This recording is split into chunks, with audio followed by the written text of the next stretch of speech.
folks, I want to say thanks again for taking the time to listen to our presentation. I really quickly want to go over with you and show you exactly what a digital escape room actually looks like. And this is a real example. This is an example of one I did with my grade 10 pre-IB class for ancient history, where we looked at the introduction to ancient Egypt. So I did this even before we talked at all about ancient Egypt. It was just after I asked them, tell me what you know about ancient Egypt. So let's take a look at this example so you can kind of see how it really does work with a class. So if you take a look at this website, you don't need to worry about the stuff at the very top. Okay, that's not something that's important to you unless you want to look at other examples of escape rooms. But on the left-hand side, you will see the five different locks that we have. So we've got a 6-letter lock, and when we put it in, the word needs to be in all caps. We've got a 4-digit lock, we got a 5-letter lock that's all in caps, a 7-digit lock, and an 11-letter lock that is also all in caps. So this is what your students will see, and they need to actually navigate the website, so they'll show them how to figure out what lock goes with what, or what the answer is to those blocks. So you see this picture here, it seems fairly normal, nothing really about it, but if your students start looking around the photo, they'll start to notice that their cursor might change from an arrow to a hand. That means this is a hint, you need to click on this.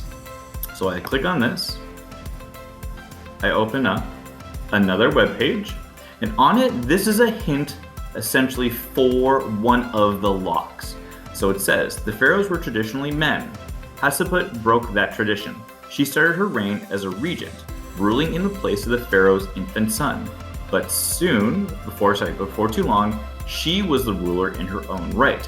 So they've included this paragraph as an example of a clue. So the students know what to look for. There's something in here, we need to look at something about maybe infant son, maybe look at when she became a ruler, etc.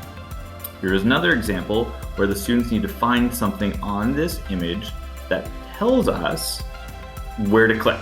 So right now, my arrow is just that. My cursor is just an arrow. I want it so it's the hand. If I go all the way down to the bottom left, it changes here. After clicking on this is hyperlinked to the history.com website. So as I go through, one of the first things you need to be looking for and remind your students of is, what are the different locks that you have? I know I've got a 4-digit lock, I know I've got a 7-digit lock, I've got a couple different word locks as well too. So look around and see if there's anything that sticks out.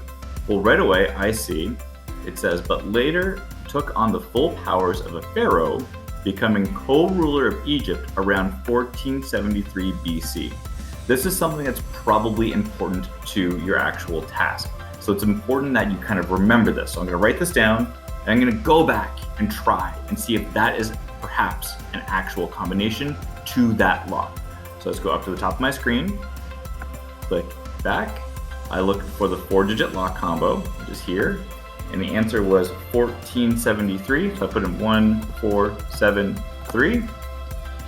All right, so I actually know that's correct, because if I put in a different number, I'll show you what happens. Let's say I put in 1573.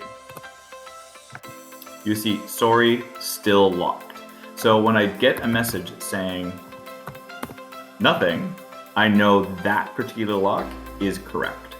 So once I get that lock, I'm done with that website. I can close it down, and then I keep going around on my actual picture here, looking for other images where it turns into a hand, and knowing that website that it leads me to, and that gives me a clue for one of those locks. Seems really easy, but it takes a little while, especially the first time you do it. But again, it's a great tool, highly recommend it. You can tailor it to anyone in your classroom for any needs that they might have. You can tailor it for the gifted students, you can tailor it for the students who are on IPPs.